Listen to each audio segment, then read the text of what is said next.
Hello, bonsoir tout le monde. Good evening, everybody. Arhiba, Mohamed Hassan. Title Tableni is c'est pas mon coup de gueule, c'est MAGA, Make Afar Great Again, a program at Anime Arabic. Sorry about the title. The title is the wrong title, but we'll go over it and carry on with our weekly program, MAGA, Make Afar Great Again. So that's the program of it. As usual, I will start in English, French, and finish off with the Afar language. Yes, just trying to remind everybody about the history of my people, the place of my people, the Afar people in humanity history. Let's remind everybody this is the cradle of mankind, of humanity. You all heard about Lucy, 3.2 million years. Ardi, older than that, more than 3.6 million. So you have Idaltu, the oldest, Homo sapiens as well. So this is where it has all started. So this is from where mankind is spread across the globe. So that's obviously the place of birth is Africa, as you know. The place of birth. The place of birth is Africa. So yes, and then obviously Afar man, who's one of the three main Homo sapien. Let's remind, I believe in scriptures, so always put it back to scriptures, so L1, L2, L3 are no other than, Japheth, Ham, and Shem. So the three children of Noah, who spread out of, Africa, and then went to populate, the rest of the world. So today, with the progress of genetics, and you can pinpoint easily someone's background, ethnic background or racial background, where everything started. Let's remind, when I'm talking about race, initially there was no race, there was only black race, and then everybody else went towards, obviously there have been genetic changes with weather and climates and all these things, what you eat, obviously the ice age and all the stuff happened, that man came several, if I may speak about the skin tone. So that's happened, but initially the first inhabitant of the rest of the world of South Africa, the first of the three children of Noah, Ham, Japheth, and Shem. Shem is the first to leave Africa because of the narrowest, distance between, in Bab el-Mandab between Africa, and Arabia. So that's where the first crossing happens. The first one to cross across, and then obviously have children there, and then N-type, obviously, and that went towards Middle East and Europe. That's the first one of the N-type is the Yemeni people, our Yemeni brothers, and then then we have the M-type, who's related to anybody else, from the Aborigines to the rest of the Asians, so that's how things happen, and then populated the rest of the world.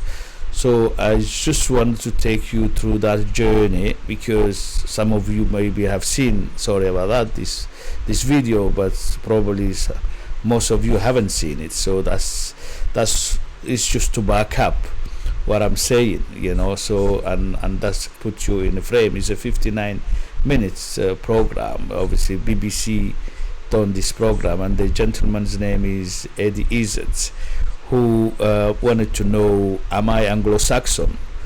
Because there are three main groups in the British Isles today. So the inhabitants, there are obviously the Anglo-Saxons, you have the Celtics, and obviously the Vikings, people who come from Viking descent.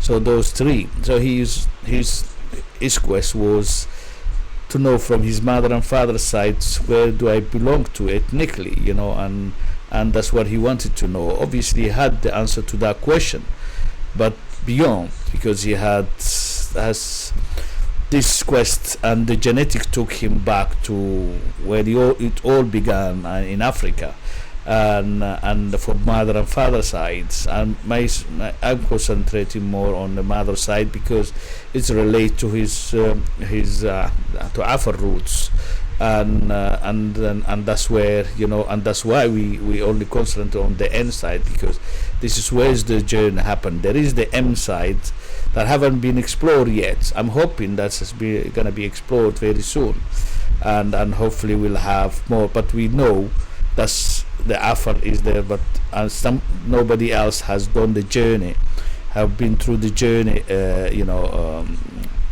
It is a journey. So he wanted to know the answer to that question. He had the answer to that question from his mother's side.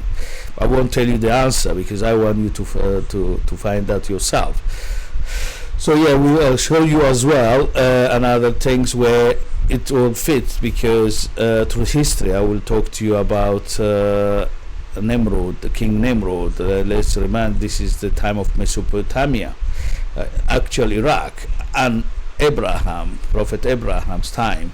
So already Afar were a nation, well, there was a lot of nations were in there, because that's the Cushite nations. The father of all Cushite nations is the Afar people, who, as the program said, the documentary says that almost every single persons who left Africa, and definitely obviously the Asians, the Arabic, what you call the Europeans, come from the Afar L3. L3 mean lineage 3, so lineage 1, lineage 2, lineage 3. So lineage 1 is Japhet, lineage 2 is Ham, lineage 3 is Shem. Let's remind, all were Kemites, they all were black. So at the time there was no people of different race, there was only one race at the time. So all three, before they leave Africa, all these things, they were all Kemites, black people, Africans. So that's what I want you to go through, take you through that journey. It's about an hour long thing, very fascinating. Afar people history start from minute 21, obviously, but it has to set the whole context for this video. So it's good to go through everything, and hopefully I'll show you as well where the Amazigh brothers, who are Berber, known as the Berber people, who lives across the North Africa. And Ben Khaldun, he used to say himself, they descend from the Afar people who lives in Afar Triangle, and Ethiopia, Eritrea, and Djibouti. So, and obviously I will take you through the crossing of children of Israel, Moses' journey to the land of Midian as well. We're going to talk about that, as you have to understand himself. Moses came twice to our lands, and obviously this is where he received confirmation of his prophethood, and this is where he received the land of Midian, Ashab al-Aika, where he received the 9 ayah, the 9 miracle to take and to confront pharaohs. Yes, this is where it happened. So this is as well the land, through the Bab al-Mandab, where he crossed where he, you know, with children of Israel, to the Exodus, you know, and where, you know, Pharaoh's army drowned as well. So yes, this is still Afar land, and this is across the Bab el Mandab. This is where it all happened. So let's start with the video, and then hopefully I'll come back to you after that.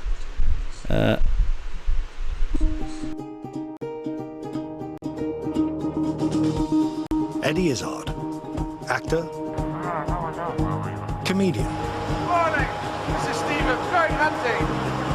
transvestite, and marathon runner extraordinaire, is about to embark on a remarkable journey, using his own DNA as the roadmap. I've always been fascinated by genetics and the fact that it can bring my history right here. It's like magic. Locked within each of us is a genetic history book. It reveals not only our deep ancestry, but also the journey of mankind across the globe. This is it, the birthplace of the Exodus, the first Exodus. Recent breakthroughs in genetics will allow Eddie to use his own DNA to unlock the secrets of where he and we came from. Instead of going back to the last couple of hundred years, we're going to go back to the last couple of 100,000 years. This is the epic story of humanity's journey from our shared origins in Africa 10,000 generations ago, all the way to Eddie Izzard. This is the first time in Britain that an individual has looked at their own DNA and used that to retrace their ancestral journey. My ancestors came across here. And finally, he'll bridge the gap between his genetic and family history. I believe we are related to each other. Oh, it's Eddie Izzard. Fancy that.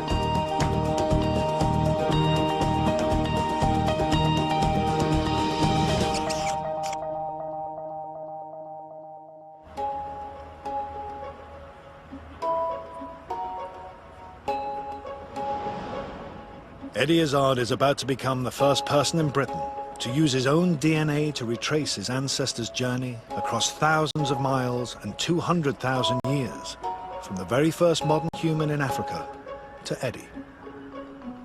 He's beginning by donating some saliva to science. I think I've done it, one spit. It seems like an unpromising start to an exploration of deep ancestry. Science in action. This is Blue Peter.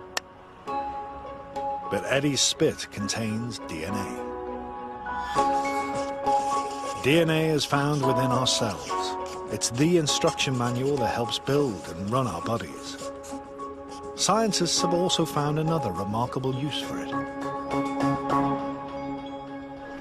Locked within our DNA is a genetic route map that reveals how our ancestors migrated out of Africa and went on to populate the rest of the world. It's the tool Eddie will use to help him retrace the human journey.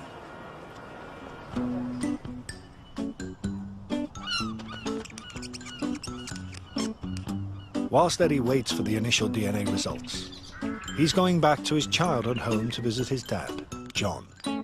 He's the inspiration for Eddie's quest.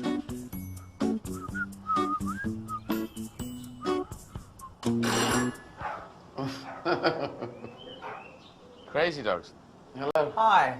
How you doing? Hi, Ed. Nice to see you. He's 83 now. I kind of thought one can't live forever, but it's nice to give him something before any bad thing happens. Are you intrigued by this? I think it's going to be intriguing. Yes, anything that tells us a bit more about ancient history, something that I never dreamt of doing before. Eddie will undertake two journeys. One will explore his dad's lineage, but first, he'll explore his mum's line. And this journey will be close to his heart. His mum died of cancer when Eddie was a young boy. It'd be interesting to find out if something comes out of Mum's side. They go, oh yes, that resonates with me, because I can't see it so clearly because Mother isn't here. My mother died when I was 6. One of the things she said to me before she died was she wouldn't have the pleasure of seeing you grow up. Yeah.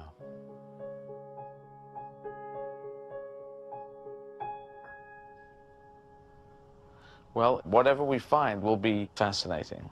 This is the first time, apparently, anyone's done it, apart from scientists checking other people. This is the first time anyone's gone on this journey. I think they've done it with animals. But animals are not good chatters on telly. Well, they don't say a lot, no. Not, not that we can make out, anyway. As part of his journey, Eddie will also discover where traits like his blue eyes came from. But it's not just what makes us unique individuals that excites him. I look for connections. That's why I do gigs in French, and I'm going to do them in German and Russian and Spanish, just so to find connections around the world. We're all the same. Here's my dad now with dogs. He's walked out that door many times. So it's connections. That's what I'm looking for.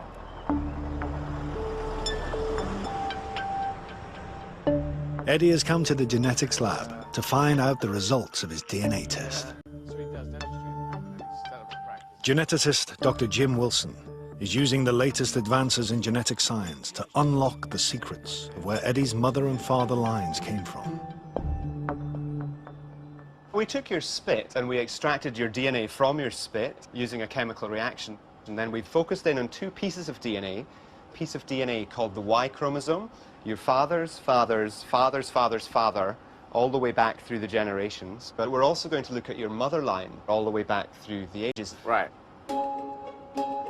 So how will Jim use Eddie's DNA to first explore his mum's deep ancestry? The answer lies in genetic changes known as markers. DNA is passed from generation to generation as an almost exact copy. But occasionally, DNA changes. These changes, the markers, can indicate the start of another branch in the human family tree. And it's these markers that Jim will focus on.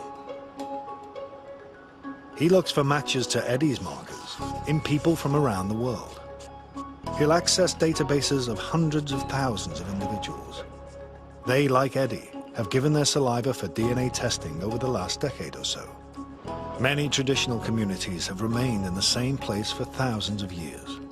So a match with an Eddie marker can show where his ancestors traveled on their migration route. So what we're going to do is to take you to relive the journey that your female line ancestors made from that origin in Africa as they moved out of that continent and moved around eventually all the way to England. And how we're going to do this is to try to introduce you to genetic cousins of yours at each point. Each branch of the human family tree originating from a new marker is known by a letter. The root of these branches, L, takes every one of us back to Africa, to one woman. All modern humans originate from her. Everyone in the world, wherever they lived, was descended from one woman, and she lived in Africa. And so they called her Eve. I have heard of her. But her name was probably more Gladys or Janine. So basically, everyone in the world is related. Yeah, so what... That yes, needs to be bigger than that. Because there's racists out there going, I am so different, I will kill you for the differences. And hang on, everyone is related, yeah? Yeah, it's an amazing discovery to see that all humans everywhere all go back to a small group of people actually in Africa. So where do we go first? You're going to go to southern Africa, to Namibia, to the Kalahari Desert or its outskirts to meet some of the San people. They're the first branch of the human family tree. The point at which they connect into your line is 192,000 years ago, we estimate. Oh, that's amazing. Great. Wow.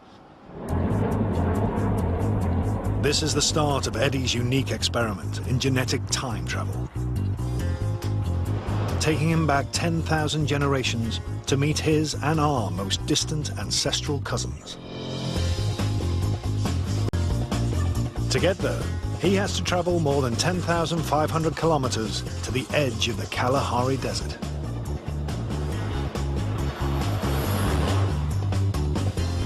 This arid bushland is a tough environment, and would have been for our ancestors. The San Bushmen who live here are one of the last remaining peoples to preserve the hunter-gatherer way of life our ancestors practiced almost 200,000 years ago.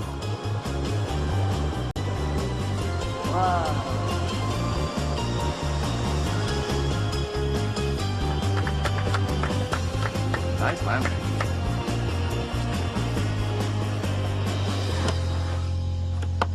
Just how I remember it. Wow.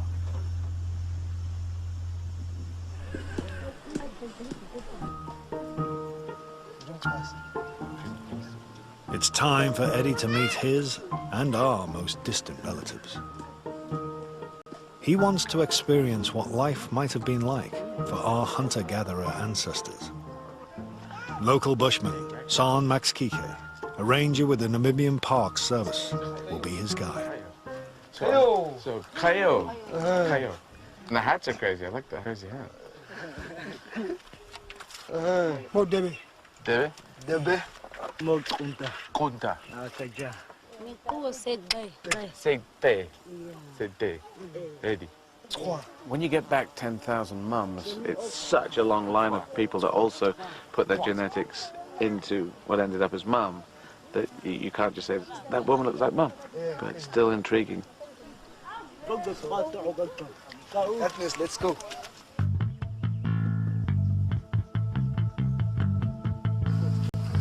Hunting gets all the plaudits, but then, as now, gathering would have made up the vast majority of the diet.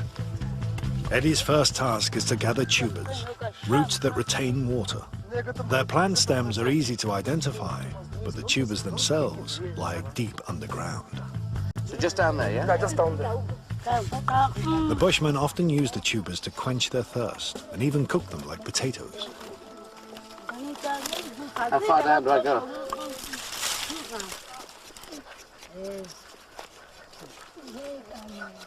How do I know when I've reached gold? I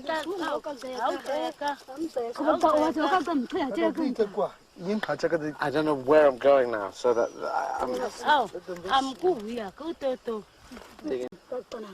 Okay. Going to the supermarket seems a lot easier. I see there's a whole string of them. Yeah, now you can pull it out. Okay. Thank you. Kaja. That's gathering. Nails still intact. Eddie's painted nails, the only outward sign of his cross-dressing, have set tongues wagging. So you're saying that seeing you having painting on your nails like you want to become a woman. I know what that is, part of what's in me. I have girl and boy in me. Yeah, we're asking if possible you can Yeah, we can do paint yoga. nails, but it's Eddie promises the ladies a manicure before he leaves. But do you have the You get paint them. with you? I do actually.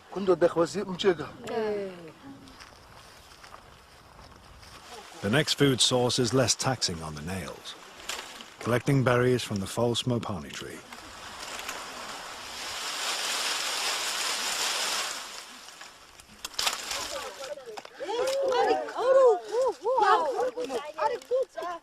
I agree with them. They're all saying, hey, what the fuck, man? Now I'm looking for berries. Now I'm on a quest. 2 berries. 3 berries.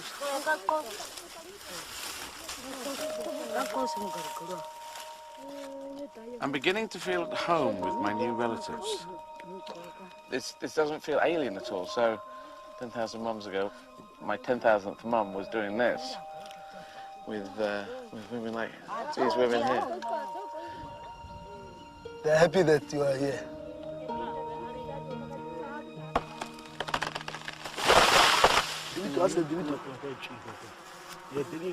And they're not pissed off? We'll be in a bit.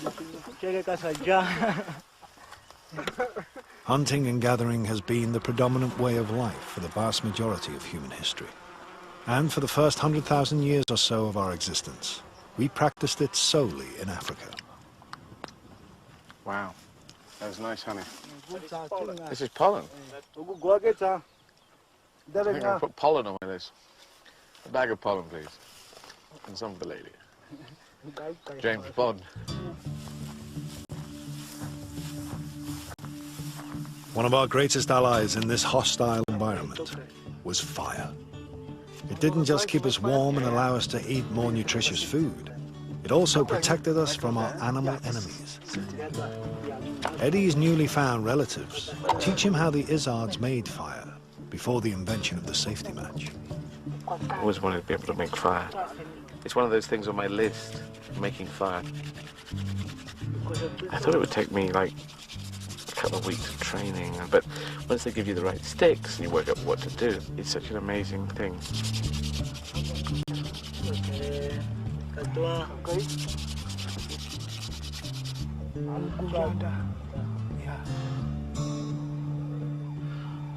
Blow, blow, blow.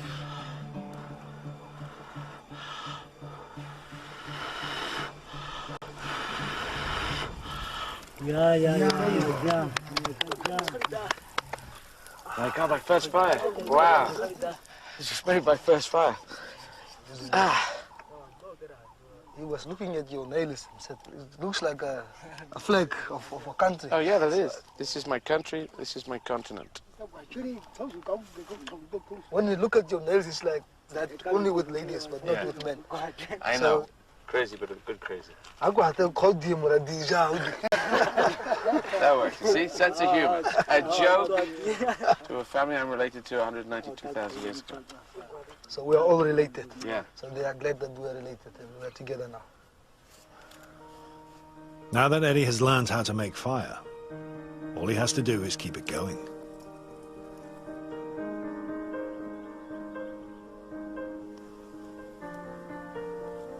With San, he wants to experience how his ancestors survived the night. He'll have only fire to protect him from the predators and elephants that visit the waterhole close by.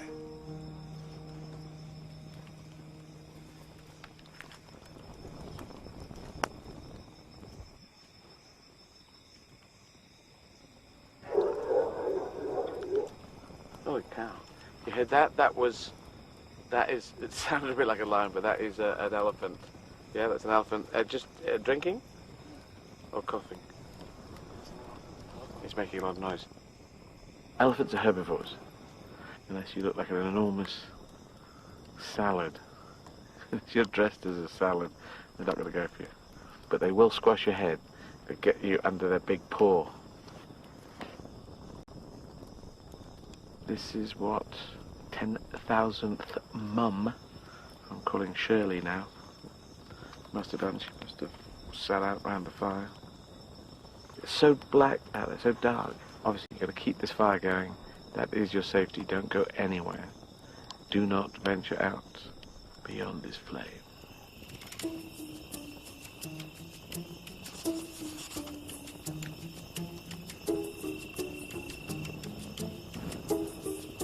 Fire looked a little worryingly low, but as long as we keep waking up and putting the things on the fire, there's just still enough wood to keep us going till sun up. Can't hear animals, can't hear elephants.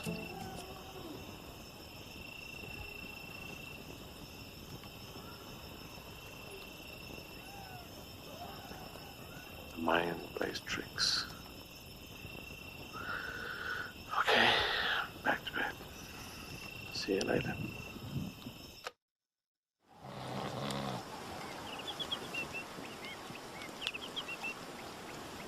The following morning, Eddie hasn't been carried off by hungry herbivores. It was quite a night. I didn't think at all about my ancestors. I was thinking about me trying to survive the night. I was a little bit anxious because I thought we might die. If some predator had come, San knew what to do, but I didn't know. What if they got some? This is an idea. Okay, they've got some. What do I do? Now, don't be pathetic and run off. You've got to do something in the hell. I kept that stick near me. I thought, poke things with sticks. I had these pathetic backup plans of how to deal with whatever. It's almost time for Eddie to begin the next leg of his genetic journey. But not before he fulfills his promise to the ladies.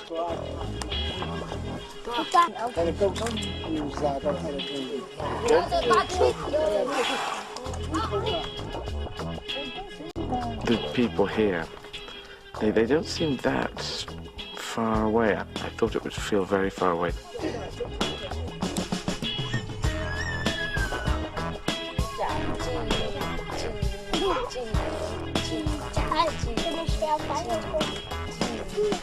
Thank you very much. Thank you. It'll be 15 minutes. Just. It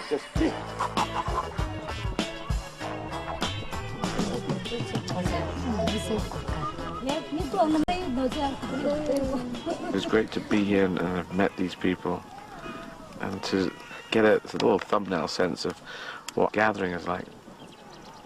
I have made fire.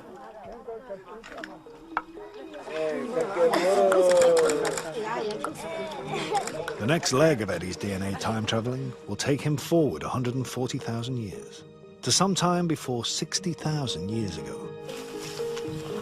By then, modern humans had colonized the enormous continent of Africa in search of more hospitable places to live. This, despite an estimated total population of no more than 20,000 people. Scientists have DNA tested traditional communities, and with the results have created a map to show how humans migrated across the world. Dr. Jim Wilson is now using this information to discover where Eddie's maternal line traveled. Eddie's next key marker gave birth to the L3 branch. And this is seen today particularly in East Africa along the shores of the Red Sea. About 40% or more of the people there today share this marker with Eddie. So it seems like his ancestors must have moved through this region at some point in the past. But what's really interesting is the next marker after that, which produced the N branch. This is not really seen in Africa today. It actually arose in Arabia. So we think this points to the place where modern humans first left Africa at some point before 60,000 years ago.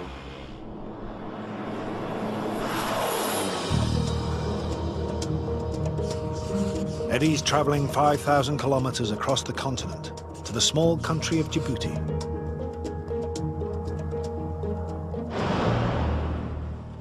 He wants to reach the place where modern humans probably first left Africa, a narrowing of the Red Sea, known as the Bab el-Mandeb Strait. The route passes through some of Africa's harshest terrain. At 157 meters below sea level, Lake Assal is the lowest place in Africa. It is also saltier than the Dead Sea.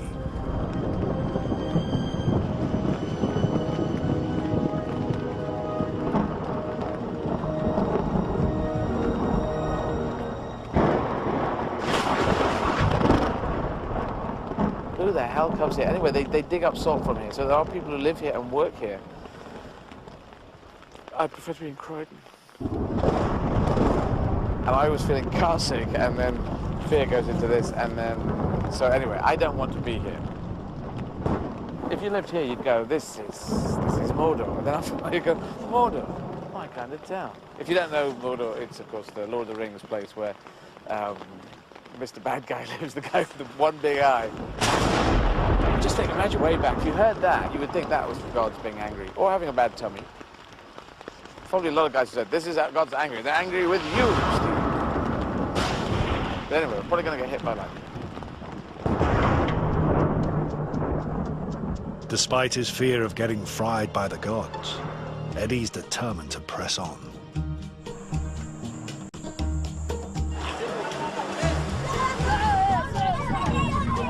Many of the inhabitants of this coastline share the genetic marker that suggests our ancestors passed through here. There's evidence these early modern humans were, for the first time, exploiting the marine environment. Deposits of shellfish from an archaeological site show they were harvesting the fruits of the sea.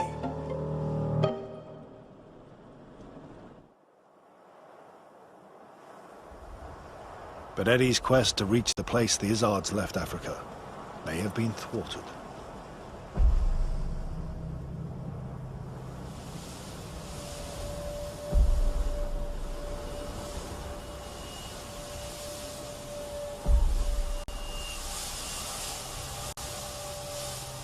We're in a dust storm, and so if you're going at 15 kilometers an hour, you just can't see anything. So we don't know what we're going to hit, so we will stop for a while. Have sandwiches. Sing song. King, gang. It's a reminder of how resilient early modern humans must have been in order to survive. It's really tough. It's a tough land. It's a tough fight now. It would have been a tough fight then. We're not sure what the conditions were back then, but it really is tough.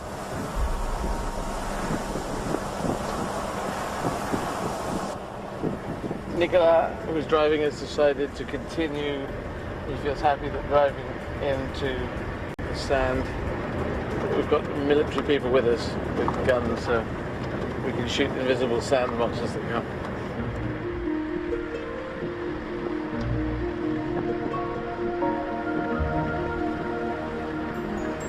After 2 hours, Eddie emerges from the sandstorm at his destination, the Bab el-Mandeb Strait. He's just 35 kilometers from the Arabian country of Yemen, where it's thought modern humans first stepped outside Africa. Bizarrely, the Yemen is also where Eddie himself was born. Today, on the African side of the Bab el-Mandeb Strait, fishing is still as important as it was to our ancestors. To explore what life might have been like around 60,000 years ago, Eddie is off to help catch some fish, accompanied by his translator, Fatima. They are meeting Nouria Ahmed Suli. She is one of just 3 fisherwomen in the whole of Djibouti. Nouria, who is from Djibouti, an Afar woman, which is very close to the Yemeni people. Yemen is just over there. And she's the captain. You can see it in her face that she's a can-do woman. So how long has she been a fisherwoman? 20 years. 20 years. And what was she doing before? I have faced so many problems. I became a fisherwoman. Oh, right. I married, and I was happy with my family, with my children at my home. The war happened in Obok as a civil war. So civil war happened, and after that she became a fisherwoman? Yes. Where did she sell the fish that she catches?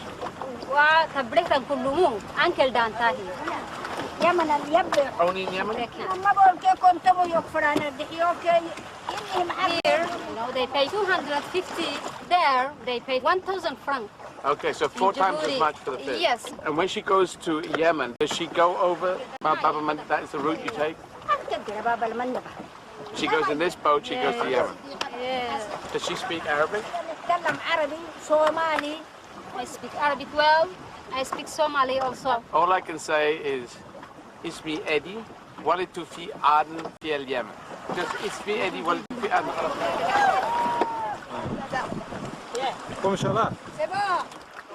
How many fish do you think here? It's more than 100. More than 100 fish.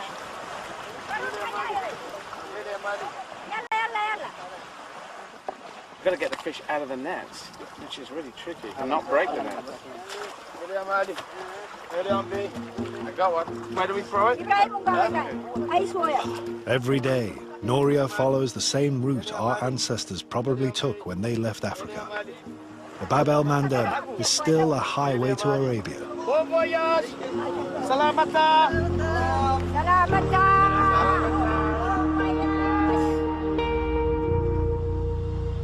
No one knows for sure why modern humans left Africa, but our innate curiosity and environmental change may have been 2 important factors. It's thought global cooling and ice age meant sea levels were lower at this time. Perhaps the shorter distance made the crossing more attractive. Some scientists believe only a handful of people made the initial crossing. Remarkably, it's thought that only 2 women gave birth to the rest of humanity outside Africa. One maternal line reached Australia, but Eddie's took a different route and headed towards Europe. That's the journey that humanity took 60 to 70,000 years ago. Maybe as few as 200 people, maybe only 2 women. My mother's line, which is not only my line, it's everyone's line, who became European. So we all have problems whether we're British or whether we're European, or British European, as I consider myself. But in fact, we're all coming from one mother who came across here and gave birth to nearly everyone in Europe. Political unrest has prevented Eddie from making the crossing to the Yemen. Frustratingly, he can't follow directly in the footsteps of modern humans as they ventured outside Africa, or visit his own birthplace. My dad and my mum met there, so it's very important to us. Mum working as a nurse for BP oil refining, dad as an accountant, and so it means a lot. My brother was born there, I was born there. My mum died 6 years later, so, and we have these cine film memories of mum and dad there. It's in here, and bizarrely just happens to be the place where the exodus of humanity went through. This is it, the birthplace of the exodus, the first exodus. It's time for Eddie to leave his and our shared African roots behind. This is now the story of those of us who spread out across the rest of the world. Jim Wilson has been investigating where Eddie's female ancestors went after this momentous moment in human history. It means jumping forward another 42,000 years. Eddie's next significant marker, which gave birth to the T2 branch, originated about 18,000 years ago. Today, it's most common in populations in the Middle East and Turkey. So it seems that Eddie's ancestors are likely to have moved north, probably following the Fertile Crescent, which runs from the Persian Gulf up to Turkey. And it seems like they were still there for one of the most significant turning points in human history, the birth of agriculture, about 10,500 years ago. Farming meant an abundance of new foods and a more settled lifestyle. In a way, it is the birth of civilization. And it's here that something very interesting happened to Eddie's and many of our ancestors' genes. The next step in the motherland journey is to go to Turkey. And you're going to learn more there about how agriculture took hold. And you're also going to learn where your blue eyes came from. Where my blue eyes came from, that is very interesting. Thank you very much, Dr. Jim. That'd be good to go to Turkey. My parents went on honeymoon to Turkey, to Istanbul. To explore his ancestors' roots in agriculture, Eddie's traveling to Turkey's Black Sea coast. Turkey has some of the earliest archaeological evidence for the domestication of cattle and sheep. This area is still known for dairy farming. Some of the people here share Eddie's marker. Eddie's meeting farmer Fatima Teskan and her family, who are carrying on the tradition. So do I need to hold? Yeah, you can hold. Yeah, maybe like... Local guide, Boket Sahin, joins Eddie to translate. And how often do they milk the goats? Every morning. Do you make cheese from this milk? She makes her own homemade yogurt, homemade butter, Right? or different kind of cheeses. All right, from the goat's milk. Yes. Milk is especially useful for Fatima's family. Her son had a tumor in his brain.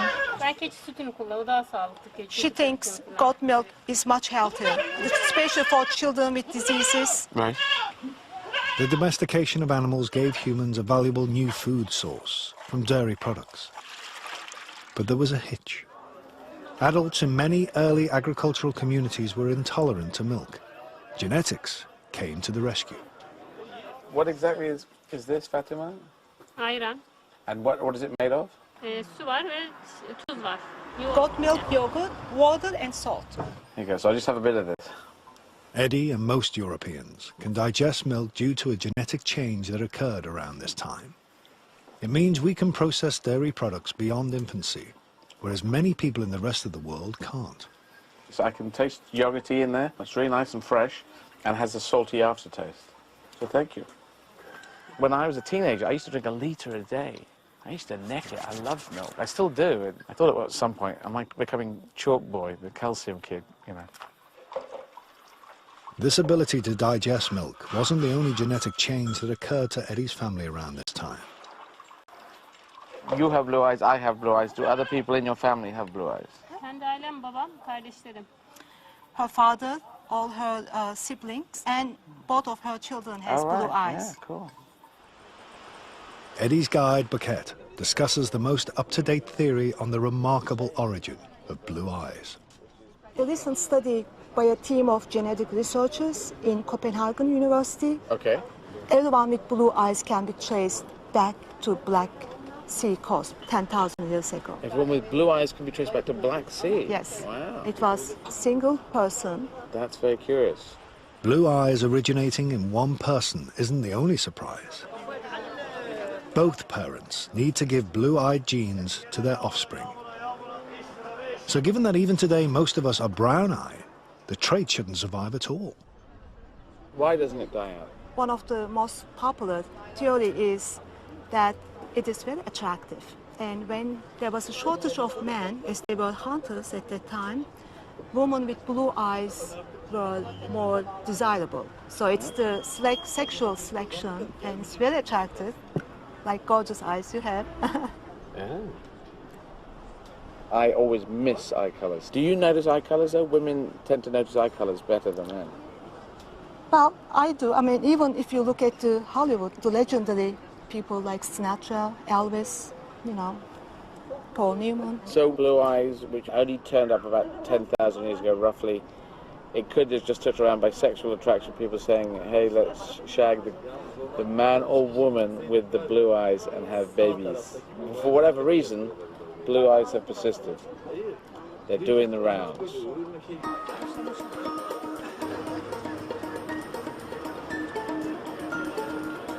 So where did the milk-drinking Izzards take their blue eyes next? Their adventure in agriculture led to Europe. The most likely place they entered the continent was the Bosphorus Straits, where Asia and Europe are separated by just a narrow stretch of water. 1.5 million people still make this crossing every day. My ancestors came across here, maybe Hawaii Five-0 style, maybe with sails. I think sails would be out back then, and it was right here.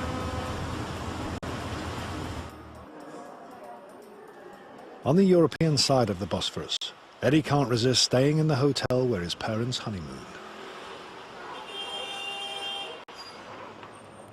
Tuba Attis is a manager at the hotel. Really happy to accommodate you here. Okay. This is the previous D1 here, and your family stayed here 904. Oh, really? Yes, How do you know this? Of course, we searched the records? Yes, oh, the wow. records, yes. This is the same room you're staying. This is in the same room? Yes. Can I take these pictures back to my dad afterwards? Or get a copy? Of course, this is for you. Wow. I'm in room 904. I don't know if you remember the room you were in, but apparently it was this one. Yeah, that's to get the view. We had a good view of the Bosphorus. I've got a bit of a view of the Bosphorus, but unfortunately the Hyatt Hotel has come along and built a bloody great big hotel in the way of the Bosphorus. Does happen, yeah. Also, Mum's actual heritage comes through Istanbul, where you were on honeymoon. Yeah, so that's kind of just another irony. All right, Dad. You keep him well. Yeah, keep him well. We were all kind of knackered. All right, mate. Good Thanks to for the call. No problem. Talk to you soon. Bye now. Bye. Around 7,500 years ago, Eddie's mum's line probably moved into Europe as part of the agricultural revolution. The spread of farming into Europe is a bit like the scramble for land in the Wild West. You have to imagine with something around 8 million people in the world at the time, many of them in the Middle East, that there was a continuous pressure for new land for agriculture. It looks like there were two main migration routes into the continent. One into Central Europe, following the main river valleys, and another hugging the Mediterranean shore of Southern Europe. Eddie's direct lineage headed northwest into the heart of the continent. But before he explores where they went, he's first going to check out what happened to some ancestral cousins who entered Europe along its southern fringes. Over the next 5,000 years, they settled in some very interesting places. Hello? Dr. Jim, where am I off to next? You're going to Pompeii. Pompeii. Pompeii in some way is representative of the next stage where great civilizations are developing, and of course they're all entirely based on agriculture. So we're going there at a time that's before it blew up?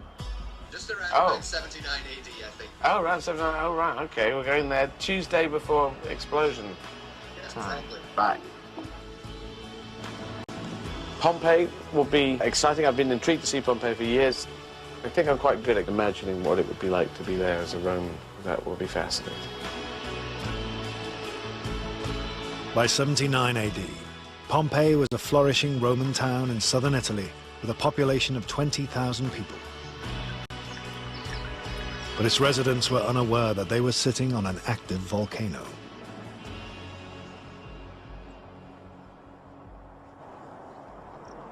Here, Eddie won't be hanging out with modern-day descendants of his ancestors. He'll be meeting genetic cousins who died nearly 2,000 years ago. His guide is anatomist Professor Maciej Henenberg. Before Eddie meets his long-dead relatives, Maciej wants to show him one of the delights of lost Pompeii.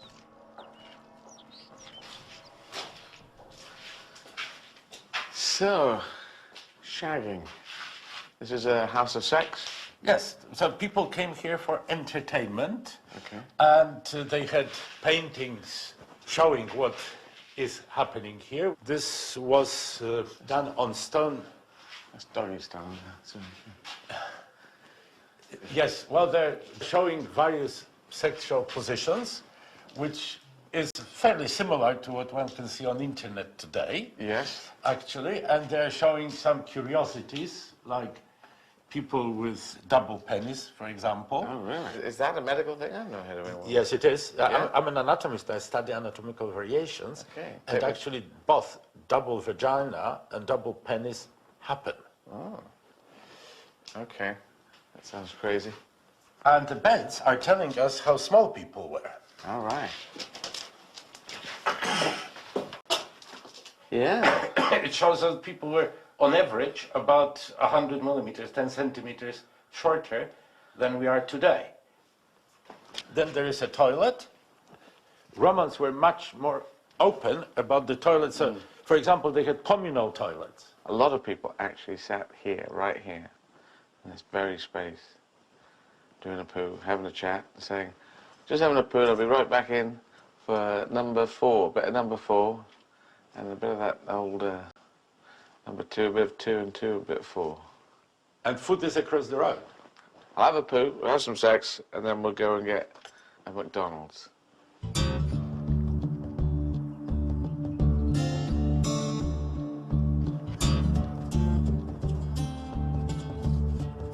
Eddie has come to Pompeii's laboratory to meet some of his relatives. They couldn't give a spit sample, so their ancient DNA was extracted from their teeth. This fellow is your genetic cousin. Sadly, he was born with a congenital problem, so he had this tilted head, which is called torticollis. Torticollis. A nerve to his neck muscles was damaged because somebody helping the baby to be born pulled his head too much. And therefore we both share something with him. Because you share his genes, Right. and I shared his condition. Oh, really? Because until I was 12, I walked like this. So otherwise he was quite a handsome fellow, as most people sharing your genes are. So. This is what I heard. Yes. Eddie's genetic cousin died in 79 AD, when a volcanic eruption overwhelmed Pompeii. I mean, logically, people were leaving. Why did this family stay? I think we discovered why. And here's the answer. All right, And she's also your cousin, a young woman, about 17 years of age, She was 17? She was 17 at the moment of her death, and she carried a baby in her belly, and the baby was just about to be born. It was the last month of pregnancy. So the family says, we have to stay with you. And she was huddled in a corner of the room, protecting her baby, holding a bunch of coins to her breast, wearing heavy jewelry that stained her bones, the shoulder blades, the forearm bones, and her head is stained too. So she had some kind of a headdress. Okay, this is all kind of fascinating and tragic at the same time. 13 members of the same extended family died together. Eddie wants to visit the place where it happened. This is huge. The house belonged to Caius Julius Polybius, a former slave and successful politician.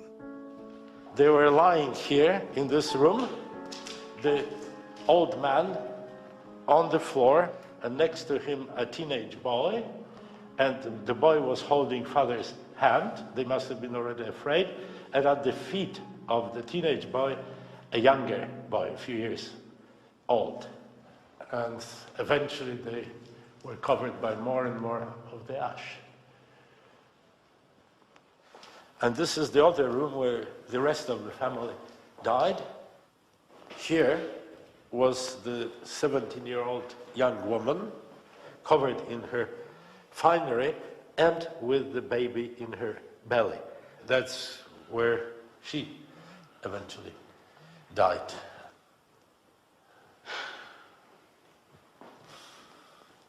Not a great way to go. They found about 20 centimeters of ash in the rooms, which would have blown in. So if you think about how snow works, it must have been, the ash must have been about here. He must have been wading through the ash. So they were trying to hold on to things. A baby was going to be born, and then they died.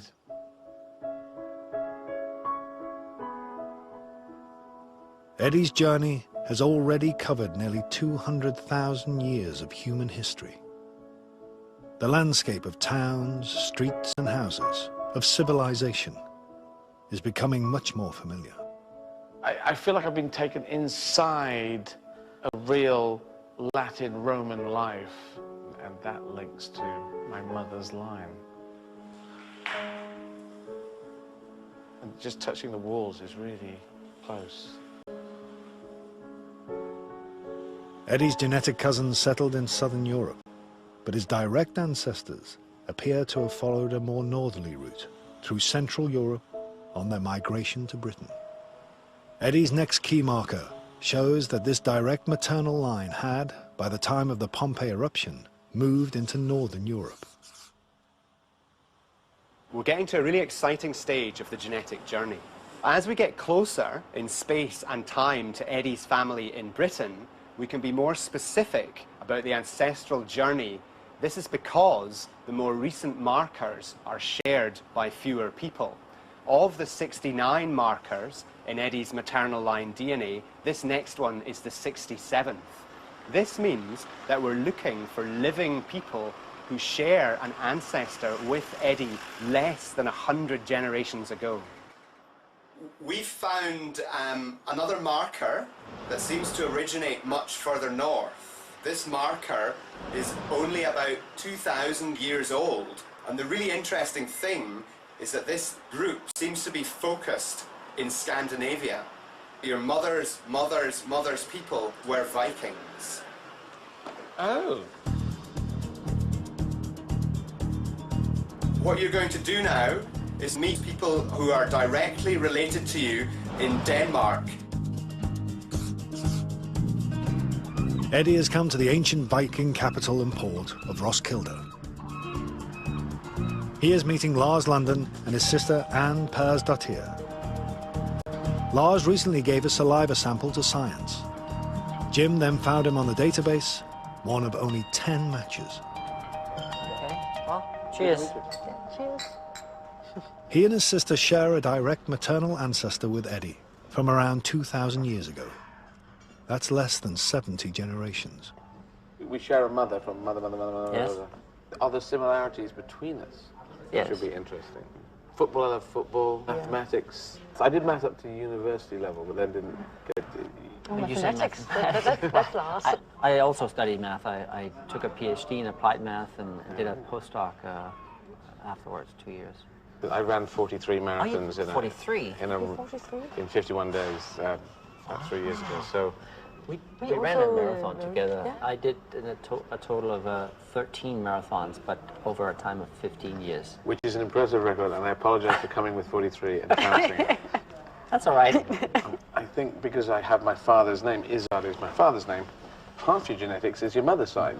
So you tend to slightly ignore the mother's side and say, oh, what did the Izzards do down the line? Yes, I don't know that much about mum's side. And to find that I have a Viking link going through my mother, that is fascinating.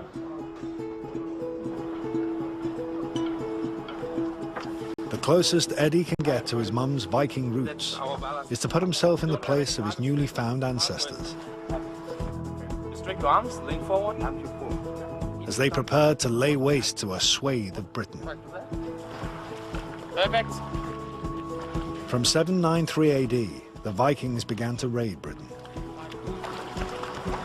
Their secret weapon was the longship. Its shallow keel meant they didn't need harbors. They could row onto the shore. Not too fast. A little bit, yeah, like that, and then more power in each rope. Rowing is exhausting, so the Vikings used sail power when they could. What we do is we use our weight. Yep. So we go forward, and then we pull backwards like that, and then you fall onto me. Okay. And then when we're down, yeah, you push it towards the hole so she can take back the slack. I understand. Okay? Okay. And pull. Oh, that was too much. Again, we will just go. Don't I fall on you? No, not yet. Just okay. Sit down there and push it.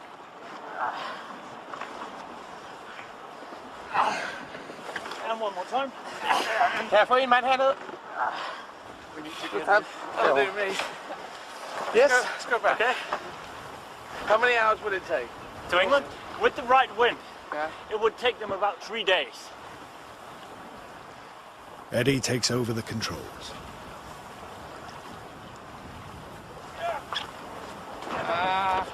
You turn the ship slowly. You have to do hand signal. You're turning the rod a little bit too much. Careful. Too much. A little bit more gently on it. Yes, there. I want to do an extreme one so it showed up on the screen. Yes, that's much better. Very beautiful. Coming very close to our Viking heritage.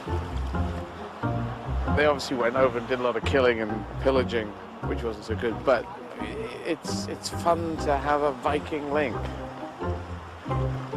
Despite the reputation for rape and pillage, Eddie's maternal ancestry suggests Viking families came to Britain too, as part of a second wave of immigration. Maybe they got a boat right here. Maybe someone from my family got on a boat right here and went across and killed someone who was over there and said, can we steal your house? Yeah, anyway. So now I've got to go back to Britain to see where this leads. It would be so interesting to find some sort of link through the mum's side of the family coming in.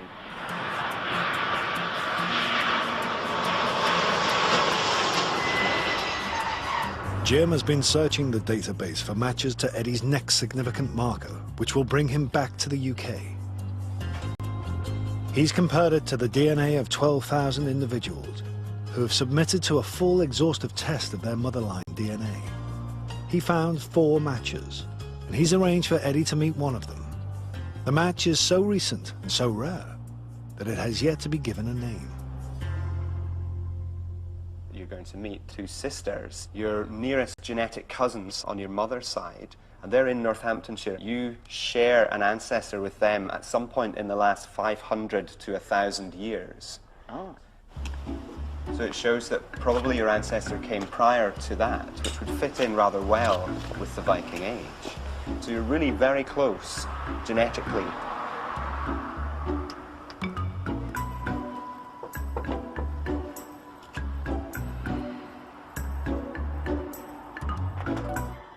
Hello. Hi, I'm Jackie. Jackie. Hello, Jackie. My name is Eddie.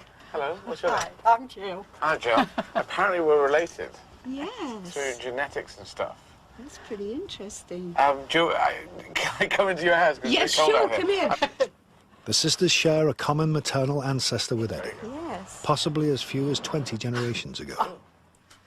We are ancestral cousins. Yeah, when you think in all these thousands of years that it's just amazing. Yeah. The point is we're quite close as relatives. I thought we would be Anglo-Saxons, being blonde and blue-eyed. Right. But you didn't think Viking, blonde? No, I never Viking. No, I was excited when they said Viking. Yeah. But they were killers, though. They were actually terrible people, weren't they? I mean, you didn't care who It's really they is killed odd, but or everyone what wants to be a they bloody killed. Viking. My mother died when I was a kid, you see, so it's interesting to suddenly have this all open and have the mother's line. This newly found link to his mum encourages Eddie to tell the sisters about the impact of her death. I'm this kind of emotionally cut down person, but you can keep going, you can deal with things because you're used to just being on your own. But I always think, okay, well, something bad could happen after it, so you don't ever get surprised, so you never go crazy in case something goes the other way. Oh, that's sad. Yeah. Did you just say you got children? I've got 47. No, I haven't got any. Oh. I have no kids, but I'm going to get some from a shop. Well, you are funny. Well, on a good day. Thanks for doing this. Cheers. Nice to meet you. Thanks, too. Thanks for coming to. We'll feed you if you like. I think we'll be fine. I was looking into their faces to see if I could see myself. Not essentially, but they seem very young at heart and game and lively, so I identify with that. And it's fascinating to meet people with whom I so recently share ancestry. In the lab, Jim has one final surprise for Eddie. He's been looking for matches to Eddie's most recent marker. It's actually incredible because we found that you had a marker in your DNA no one else I've ever looked at carried. It probably means it happened rather recently. It's unique. Yes. Well, it tries to be special. I don't know, it makes you feel good, but it could just mean that you're an idiot. And none of the people had the change that we saw in your DNA, so it was quite exciting. Wow. We're still working on this, Eddie. We don't know all the answers ourselves. Right. Unique sounds cool. I told you were unique when I first met you. I believe that at some stage soon we will find a match to Eddie's unique motherline marker. We'll discover many more markers in his DNA and in our DNA. This is only the beginning of what the science can do. 5 years ago, this groundbreaking journey would not have been possible.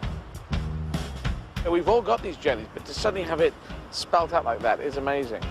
I knew my mum for 6 years, and then she went, and now I know these huge chunks of stuff about mum, going all the way back to Africa, through Turkey, getting all the way up to Denmark, and her lineage probably came in 1,000 years ago. And the Vikings would have landed in the seas of Britain, weather like this, and would have scared the bejesus out of everyone. But maybe my mum was in the second wave. Maybe that we were accountant Vikings coming in and saying, how many swords you got? So, to find out now about my father's line, that would be very interesting to put those two together, because I am interested in what goes together in me of my mother and my father, and to find out where he comes from. Next time, Eddie discovers how the male Izzards battled with the Ice Age and slept with an alien species. You know, oh, sorry, mate. You can't get much more masculine than that. And good news, that's tomorrow night at 9 here on BBC One. And there's more good news from Russell Howard. That's over on BBC Three right now.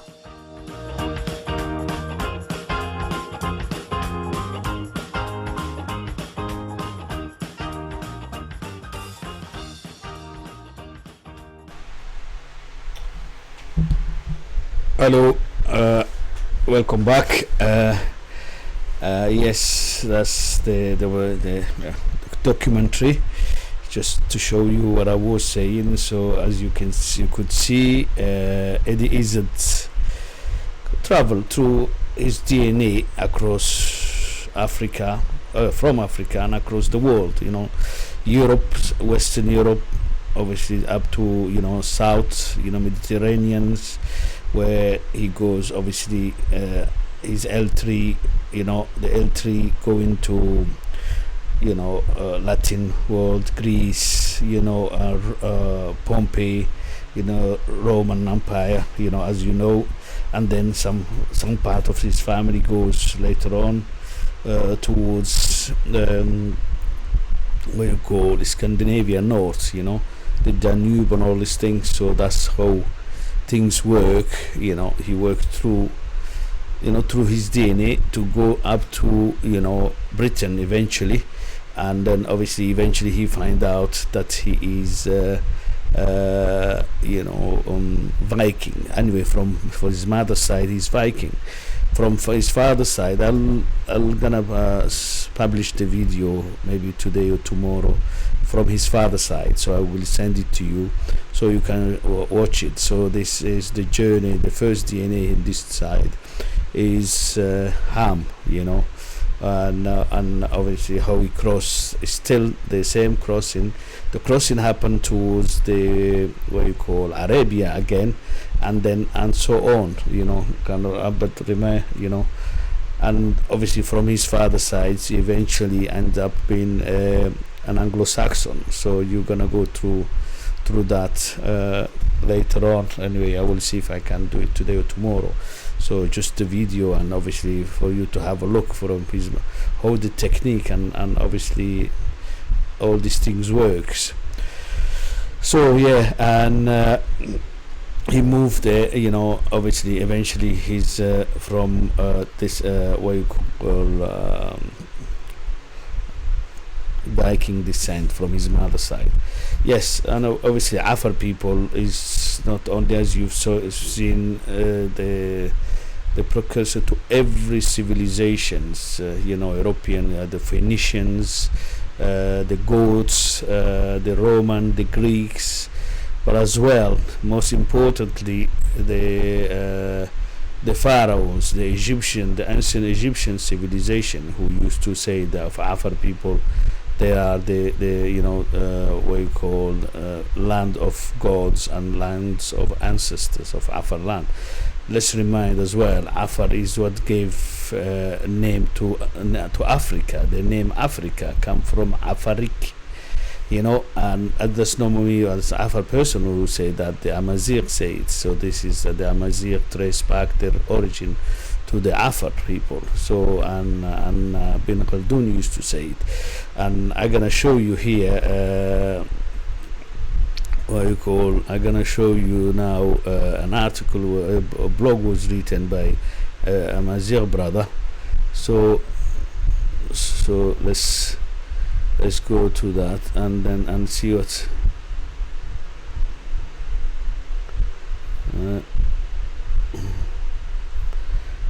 Yeah, I thought this was already there, but for some reason it's not there. So yeah, I'll show you that. Let's do this. Let's do this. Yes, and if I show you.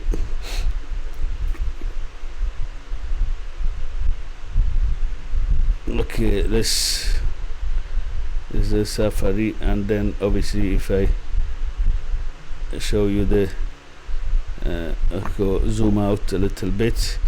Yes, and if I go on for the English bits, this is the French bit. So as you can read what they say in English, is trace back their origin. The Amazigh trace back their origin to Afar peoples, and the Amazigh Beber and Ibn Khaldun himself, you know, was saying that Afar are their ancestors, you know, and obviously they link, the Amazigh link as well Africa's name to Afar people, Afar land, Afar place. So that's, as you can see that, here it is. So obviously there are some other languages. So let's remind who was as you know, the Egyptian used to say is land of the gods and lands of ancestors. And then let's remind Moses, Prophet Moses, alayhi salam, who when he killed the Egyptian man, he fled towards the south, from Sudan to actual Afar lands, of Midian, and Ashab al-Aika, and that's what happened. So he moved to there, and I don't know if anybody can hear me. I'm hoping someone can hear me. Yeah, he moved to the land of Midian, and this is where he met two women, with their flocks, and then he helped them out, and then obviously they introduced him to their father, Jethro, Nabi Shu'aib, and he married one of the daughter, and then he stayed a few years there to pay, back, his. What you call his stay, and obviously and then this is where Prophet Moses received prophethoods. This is where he received prophethoods, and this is where they give him Allah give him the 9 ayats and the 9 miracle to take back to the pharaohs, to reason him, and to free children of Israel. And then when he ran away again, the exodus with the children of Israel, he made his way back to Madian again, and the Afar Triangle, and then the crossing happened in Bab al-Mandab from that side. So yes, and then obviously up to Palestine. Yeah, and that's what happened. This is why this land is sacred. And then the French, when they deciphered the hieroglyphics in 1829 by Champollion Le Jeune. Let's remind, the France occupied Egypt for maybe 8 years, I think, and then before that was under the influence of the British. And then Champollion deciphered the hieroglyphics, and then the French knew the link between Afar people and then obviously ancient Egypt, and obviously Prophet Moses alayhi salam's journey twice through this land, where Muqaddas Tuwa, Musa Ali, so the mountain, the Moses mountain, where he was given the 9 ayats, the miracles, the signs to take to the pharaohs. This is where it is. This is the land of Madian. Right? Madian had not only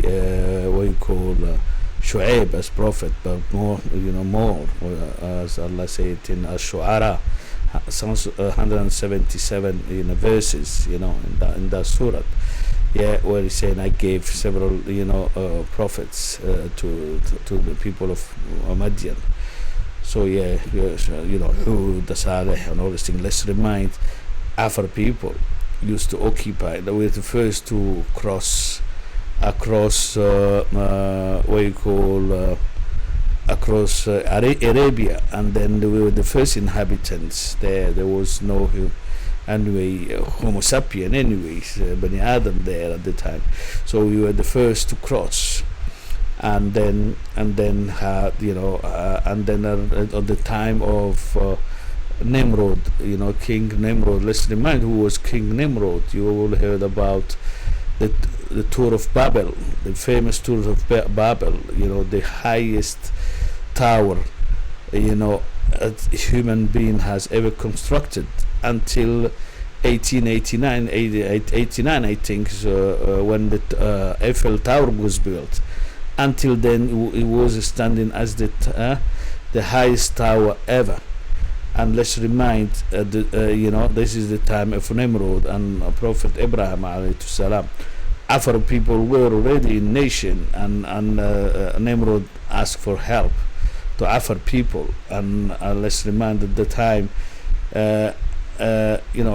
Nimrod was a Cushite king, so and Afar is the fathers were Cushites, so what happened is the Afar warriors helped him to secure his kingdom against a rival king, and then he settled them there, and that place up to today is called Tal Afar in Iraq.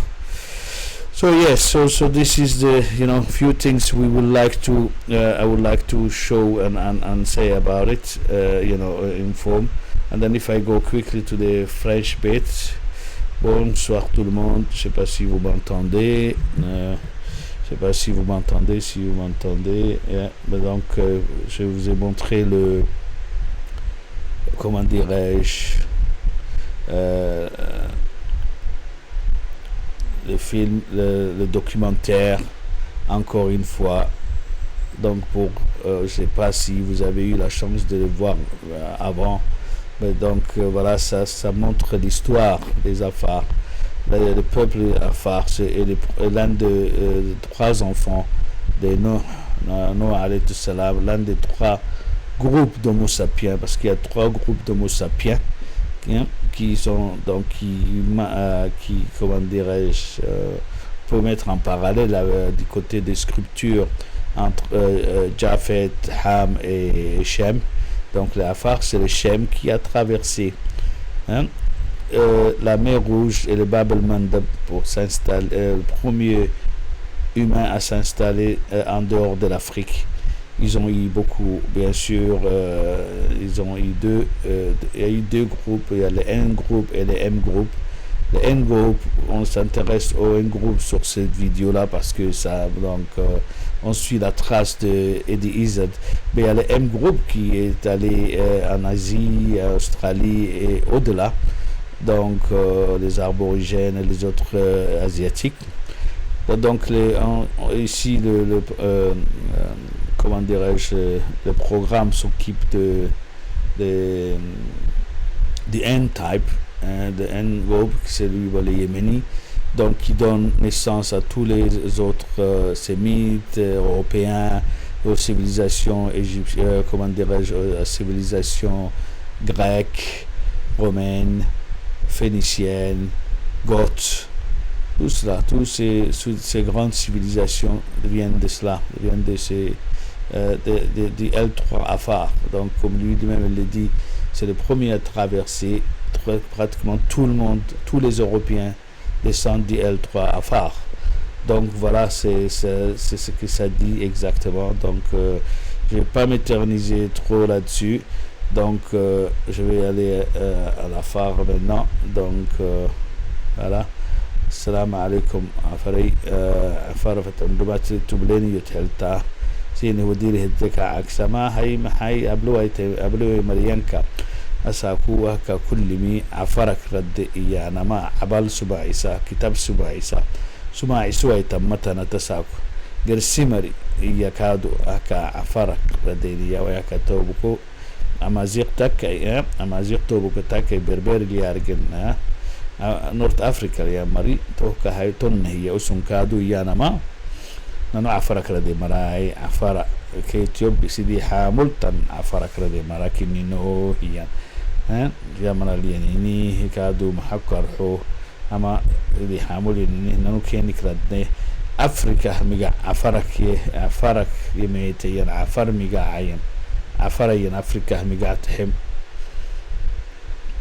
توكا هاي تون هي نادو عدي كان تارجن ان هاي يلي هم بيا كتابة لأن التنكي عفرك ردي سنة أنبياء لوكسو بتاع عفر لكن كل أنبياء يساقوا يلي كتاب البول هيتان ساده إنكي وأنبياء إنكي عفر درية أساقوا تو أساقوا عبال سماعيسا كتاب سماعيسا كاتب لنا هاي تو هو أرحم فرق سجمي منقوم اللي مهام ياسا أبرا توقدي يسين هو أرسام فرق سجيه محكر حو فيديو تنكادو أبالي كبوك han video kaadu sinay buleeyo ama abalile buleeti leegaranama ne afar de kabuku waxa ku saani afar le kabuku ta ina le kabuku abal kabuku afar le kabuku niskaadu maxay sarrenkii oo arabiya gara arabalinki afar dureetanki hay oo بامجعلي تابعوا عادي هام تابعوا عادي هاي تو فيديو تاني هو فيديو سيني روبان قبتيو كادوي هو فيديو سيني روبان قبتيو تيلا وقتانا كهي سيني وقت الوقتانا تو الحين فرق سجوم هيا ساكو هاي محكر حو عبل حاجي دا ورد هايتا كتاب سما عيسى عفر ay daado fayahayna fadhinta asaaku kullikiki nanunini hewaanikinini tiyatiyaabuwaanikiise hada adahne hayta magsa galsi tiyamali haynanu haya tohkeni kogolwayna fadhinta asaaku afar historiale haydaadu taamita maray haydaadu yarge tacliimihi limariyani to marii asaaku tugteena aban fadhintaa yaktubeen fadhintaa gurnusan fadhinta see hada nadetaysaadnaadema fadhinta asaaku naydaadi kullinumuk bisogira biso ka gare waanumeena hayu wacdii haynan gurnusnan fadhinta tasaaku garsi marak sugtaa mala gurnusa keenini haa keeni hedii abita keeni hay tasaaku hay biso beyaanamihtiyat namaaten fadhinta ninni ay daadu ya biso beynayn fadhinta haynan fadhinta tasaaku hay sini ka harxinaha hay ka tablininaha saafatiya amariya hay afaraya kulli mukaktamentem afrika hamiga xita afarak tohdigir labhinam toh كاكو حريانا مهنا كل كتبو دي سانا فردينتا أصحاب الأيكا تارجن يلي السقوران هيمرا تابلهنا شعيبي نوح دريتا تياكتين هننو أو إنكيها ساكو هاي يلي كرامت كيتيا هاي ساكو يلي السقوران ليا كاتابلهنا هاي نهينا تمنو نمو ورسنا وجرسي مريسني ورستا هو مركنتني أساكو نسمع السم تها جرسي مرين السمع السا علمنا السمع السا كتابنا السمع السا أي وخابلوكو وهارجكا ننو محبنا فردينتا إيانا فردينتا تهم بسوه من بيناه تترسلا ني عنداني تاكيني مرمنا الورسنا برسنا تايداد توهت يماتين فردينتا أساكو أحكا كهتبلنا كل بارورا أو أفريكان أمريكان نقول لها تكي أسون تيال مرون أسون كاكيميتين كيمار قلنا عوسنه باهن مانجيسي هذا أساكو علم العبالة لساكو قندوسيتان كاكيميتينك قبول لها تينكي أسونو أساكو جيها نوعدي كاكيميتينك جيها نوعدي فرحت كيتيا كينك ديدلك سكتب كيني تامبولا ساكو توكي كيميتا وغير سعدو مرايكل انها يعني امريكا يعني كل نو يارجه ككيميتك ككيميك مغالا بريارجه كل من قبطلو لكن كيني كوهمين كيه بيسيهم كيني كهبايسين هاي وهو نعوسانو كين لبانا نم إسي أيدادو إسي تيرجكي سيدادو كي إسي تيرجكي نمو سيادة كان عاسو ميكو مدودا هاي وهي بيسام فردينتا بني آدمتم تهمة تانتو كاكتان فردينتا نعاسوك ساركا تانتو كادو كاكما تميتي كوكوخ بايسانا هو يساري قويتي كودري هاي أفريكا كتبتي مي تاريخي بس وهو ينكي هاريك اسمه لكن أفريكا كا إيا كنونو كن كناني مياي تو هاريقو أنا ما بني آدم تتوما بني آدم تتوما هاي و بني آدمتي وحياة لا مستريح كمان مستريح كهاني وما هاي حاجة اللي جدا التي هاي محاي كتبت كارجو كانك جدا تارجي أكاساكو عبال كين السماعيسا ككيميتن كيدو فانك علمي بحا كينها tasaku inki haka mahakarho wobaru lagran tu mara sinni mara lowitana sinni mari hadda gran kakkimeter kenik kadda ba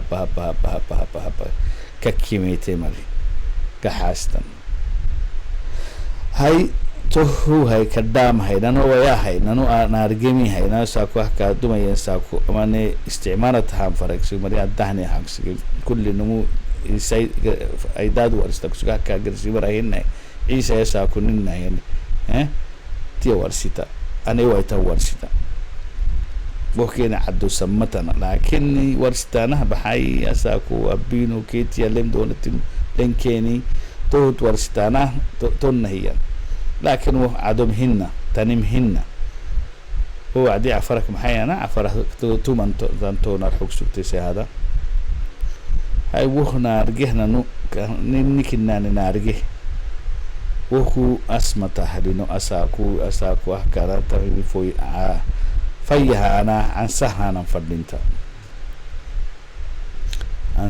فردينتا تو أرحم فرماي محاي أوي أما دينيكي حاجة وريه قبكال تبهن الدنا نو الدو وجناه وريه إن شاء الله يلي ديني يقدي ساكو عصبة انفورماسيون سين هنا أنا يعب سين قبتينو وريه الدنا نو السرطنا ني بسوه اللي بينا ناي تابلهنا توه تنانو هاي وهو هاي توه من كيه كان فردين تما هاي أو ياما سهداي علم له استوار تي علم له نان العلم له أيداد العلم له تو مري هاي قبض هاي ستان كهنا أساكو سهدا ند الافتيار حلا وقتنا دم ما فردينتا توق بسوينا فردينتا نك أي دادي أساكو إدي هذيكي لك المساكي كي إدي هذيكي نم اللي تساكو توه لك توهارجا كاهاي توهارجا كا تكتينا أبنا فردينتا أهم بسوه بينا فردينتا نني أي دادو سيهدا نني مرة بريستان فردينتا نانقوم الدي أبنا فردينتا تونها هاي تونها نكو هاي تونها نكو تون البيا كاسيني وريستان هاي الحمي أساكو مانقوم أكل مرة قاميا عندهم تمهتين هيا بنفريه يسوي عدي محقر حوه تيات عندهم سين هي بالسجى عفر هكر حوه قبوتي دولة فرنسا قبوتي تبيت وعد فرنساوي بوكي سقلت بنكيلة حسنت سو ما ذيك يسي دولة فرنساوي قده مجحنا ألف كي بحرد بوكي أحتام كينا ما ياي لا محكو كرحوه حسين كرحوه ألف كي سقلا بوكي كنتم كي بحارة سقلا طبعا كي لحسنا تطري تو جدي فنا فرنساوي باهيني متنا فرنساوي كيني متنا فرنساوي كين بحتك براك أرح كين بحتك كين أفر بارو كين بحتك كين كو باهينو مو كي تم جبدي هاي تما جبدي وعدي هاي حرية يميت وعدي كودر أو بتتمرتو كهنا رجنا حرية يميتان في كي بحرب كنتم كي بحارك ودري سقلا ألف كي سقلا بول كي كنتم كي بحارك ودري تميت حاجة ده وعتميت وعدي هاي أفريقيا إنكي تميت وعدين أما سمو عدي إيطاليا كيتي هتاني فرنساوي سومالي نتهاي سايين بكز نباروي ويستك فرنساوي تتوه كودري هاي إنكي فرنساوي تحت عمي تكسوغي مرة فرنساوي بساسين تكسوغي مرة فرنساوي أدمنستراسيون تامي تكسوغي مرة عفر دبوك هاي تمي أنك حلوك سوك تمي مظاهرات تبتم فرنساوي دولة تاي سبع السم مع سلطان تينك بيني سلطان لعوي تاي من دايتو من قو سلطان تينك بين محاي فرنساوي اللي أبي بيني فرنساوي جدي جحين وعدي تو ما تياكتن وعد حرية لك بكو كاد تو ورسانا فردينتا تمارا حرية لك بكو كينك أنا فردينتا مانك سجلت مانكي لحق سنة مانك تسكتيني كينك أنا فردينتا تو تو دي المسبول سنة تلديني بس أنك تسكيني محابيني كنتم كي بحار بارو نحوي أنا مريم بارو عفر بارو بيانا فرانا وانا أرجع سونيكي وقدوا محابيني أنا ما كان السروح تبعتهم فردينتا كتب لنا أردوغان كهينها بريزدان أردوغان كهينها تبليني فيديو مانك عفراي تيها بتم مظاهرات بتم فرنساوي عفرا ومم اللي بتم فرنساوي انك حلك سكتم استعمار عفراي قرسي مردمها بس هي ارجين وهي اهم هاي اوتومان امباير ما هاي خليفه تيها هي النمرة نجرة رئيس مرة تركي تو مرة هاي تركي يعني ستني أرجيني وهنكي وعكي وكيني ورسان وعفر الدها قرسي مردمها قبوتين عفر مسلميني ومم اللي باهيني تي اللي باهيني ديني كحنا بسكيني بارك كبيني ومم اللي باهيني عفرية كادو نمي هكاي دي أبام فرما حرية حرية نهار كاو فرنساوي سرت وعدي الشروك سكتمي سومالي ما تسنت سومالي اللي قحتانا ما فردانا إيانا مكتياك سكتي نهار حريتك مسكينا وقل سيبارت سنتريني ما فردانا وساكو عفر مليت هاي تمام هاي نانوني نباروي ما قلنا نري سومالي لك نانو عفر باروي قل سيمرت نروي منهم بيحتاي نانو لها تو أرب ما فنن كان حرية ما فنن ما راح إنه عفرك تو كادو كيني عدو يسانا فردينتا لحتن كي ملحيني كادو تونا اندبندانس ينو عدي ريفراندوم هنو عدي وساكو كادو أن حبت عيسى فرنساويتي تياكي يعيشجي قلسي سو مالي مقع بايسي قبوتي لا ألفي كي بحربول كي واحد كي كونوي فنا فرلا ألف كي سقلبو كي لحتم كي ملحينه سومالي ميقع الهيسو كي فرنساويتي كهتارجرنا عفر أيدادو كي ميقع بايسام فرما ويسيني هديك هيا بسو كي منك هاي وو عدي هاي وو ساكو قادو نانو تياك سكتمي سومالي الترين ما فردانا ايانا مكتب مالها ملين عفر مليتي وهو أسمت وعدي يسأي تياكاي حيوغر سومالي عرهي وعدي يسأي تياكاي حزن قليدي يسي قبوتي لابوكي كاتارجينا وإسماعيل ومرجل وماني هبا قبوتي ما بكنا نكاو تارجيني هاي وعدي هاي تو مري والله كادو نانو ما فنين سو محبكر حزن قليد لبري ما فنين حربي كان يالوي فرنساوي تامي تكسجلا كنتم كي بحارها كين كي بساسة السجى كين تعمل تكسجى كي بحمالة يميت السجى تيا أمام حكر حوترين جيت بحسن كي يميت السجى مرة علي سبيح هو ساكو بحسين هو ساكو لسين وهو قدما سكت مقارهن دفينا اللي سكت مراحنا هاي تو عارف كي سقلبو كي لحتم كي ملحينه عفر كادو بليت نسو مالي ننتروي مفنا فرنساوي اللي رعنا فنا أنا حرية مفنا إيجين توساكو كسوساكو حرية ما فردانا كسمسوينا سؤال سو مالي تنتروي ما فردانا سو مالي اللي قحتانا ما فردانا إيانا مكسو سؤال توساكو ملي إني وأروح النم ألفي كيس أغلب الكيما الحين طبعا كيما الحين هي نما سؤالاي توساكو هن حريته توساكو سؤالك سكتمي قبوتي كنكو كرسي بابتا أنت ورمانا نورا إثيوبيا ورا إسن قبوتي مرا أكوكو حرية ما فردانا إيانا مفتن سؤال توساك عفرين كيف النيت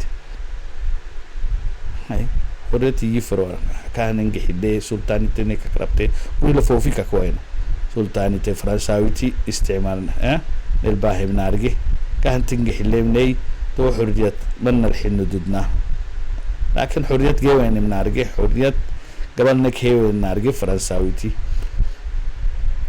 أنا ما مقالي أوليفيه ستيرن حرية سيني باي حرية نهم باينا نه باي ملي فرنساوي حرية نوم ما حنا لا هو فن حرية لبارو متنا فرنساوي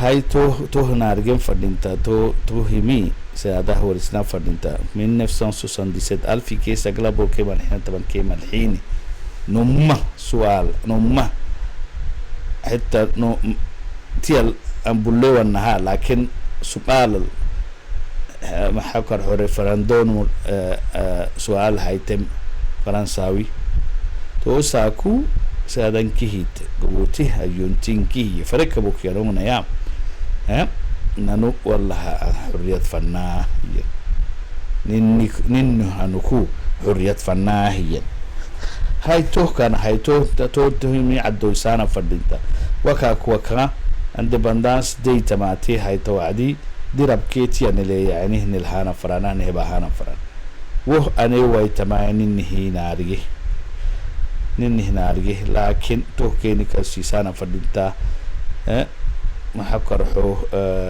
بيسوبي أنا فردينتا بيسوبي وين تمن السعادة هي وينكي نت تكوي تما سنت تكوي تما معمهن بيكس ما حكر حو أي جمل ما حكر حو أي جمل نوك هي النهاية أي ما حكر حو مثلي يعني أفريكان مثلي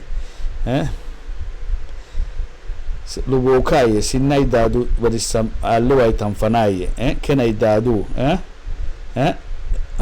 يبتو أي تمايا كرامبوت كهتا غرتو هاي تو أي تمايا فايدا كهبتو أي تمايا و كن عيدا مرايا لبوكا عيدا مرايا شاسر توكا هاي تون هاي ديتا بريميكي هاي نيني هاي تو هو الاسلام فردينتا تو بيسو اما مرهان ما ورسانا فرديدا ويستوار كل بان وعدي يكون طبعا كين كدحي يعني طبعا يانا ما يارغن تهي يانا ما رغو انا ما بيكوز معقول تاني لوجيك كخي انا ما يا عقل تحلتا كين العنصر هاي توعدي دحني كيمرون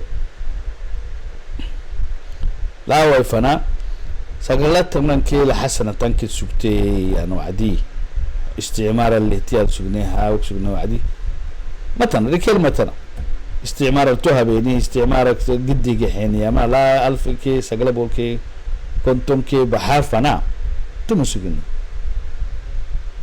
دو نارجي دو نهي نسمع السم أفبارور نسمع سفنبري نسمع سوها ساق هاي توكا كادو اندبندانس كي يعني وعدي اندبندانس مسجن نهارك لانو حنم وبوتي ايونتي عفر ايونتي حنمي اندبندانس نهارك سومالي انت اروا بتانا ما فدانا سومالي تكيني ما فدانا سومالي نجرسي لما سومالي اللي قحتانا ما فدانا ايانا مكسوتي توك سوتي حاجة هاي تو ملايين ألف كيس أغلبه كمان حين طبعا كمان حين هي تو عادي حرية سؤالنا هنا من قبوتي كمان أكوكو حرية ما فردانا هي نمت سيناريكلا سني حرية جيتانا ما فردانا وساكي يحين حرية أفر ما حنت أفرها لو سهرت كنا فرق سجنين تو غهرب دير تو فرنسا واللي أي بكهبين توي سلطاني تني كهبين توي هاي ويسا كدري هاي تو تي ورسانا فردينتا تساكو توكو حريوانا فردينتا ساكو بلسوغي وارتيكلي دكتور عداوة حسن هي وبله توكا هاي تونل كيني ورسانا فردينتا أساكو استوار لنو appropriation nanu ninni stuarani ay dadu ninni gabata hayn fidda ha fadinta nanu ka warsna fadinta saadada ambalna ma fadinta naarige wigima mannu tasaku hay tohu hay arham farama asaku igima lewayne kudri hay tuktena abnan fadinta amin bisoh bayna fadinta kaadu tamakitna arday ma fadhid faransawi dabana mataada cafaraydaadu keeti woog biso gedama hay biso bayana fadinta wooti abana fadinta wooti abta saaku nunko bursita أساكو محرم حتى هم حرت تمانا نوصل سليمان وقته مريان سابة توكي فنجران تول هان تو حكا هانا ما يارجيني هاي معناتك جلسي مرك كيسي نكتب له نانو تو مريان هاي تو اللي هانا ما ليجيتيميتي كي هيستوريكال ليجيتيميسي كي كل من اللي هانا ما تو وعديها هاي أنو كان هو رسنكي إبراهيم دبان عليه السلام ووك بيسو نوح برا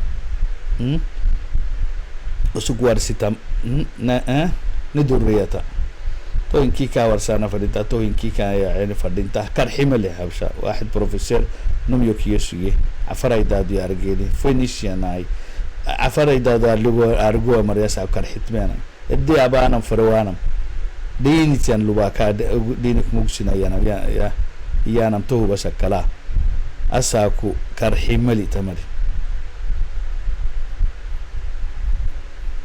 كرحملي تساكو يارجيني تمهمنكي يارجيني هاي توه يارجيني نارجيه كي ننو ما نارجيه ننو ما حد حكينا أفر السكوت بلوكسي مرة بيدو فويرتو بيني قفت يوسف بوحة من قوم الدياباه تبليني عفري السيكو تبلوك سكتي تو كادو بيسو هاينا فردينتا فايا هاينا فردينتا الدياب نام فردينتا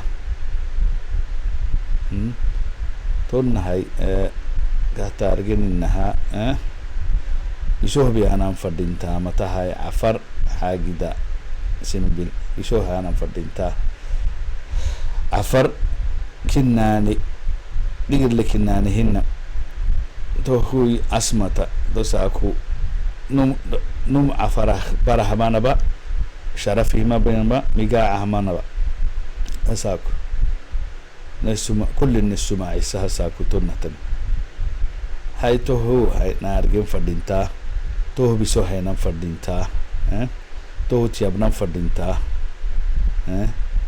هاي تون ذا محكر حو أبري قبل كده هنا عيسى وقتي تجد عيسى ديو ما قامك عفر جريت again وحقر سيدو يلقى حيو مع هاي محكر حو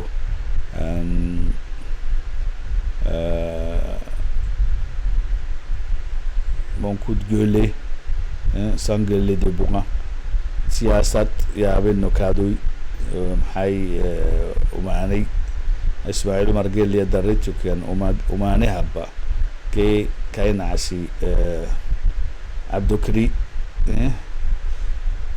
ويتا يقولتل أيون تلبيانا عفر لبانا من كادو يا بنو يكمو حريناي توهتين كادو يا بنو إن شاء الله يلي دينيك إن شاء الله ها أكي كيو تتنامكوري وانا ما نامكوري فسلامتاي. Thank you everybody. I'm saying to you good night. God willing, I'll see you next time, Inch'Allah. Merci tout le monde. C'est tout pour ce soir. Donc, si Dieu le veut, Inch'Allah, on parlera une autre fois. Merci. Assalamu alaikum.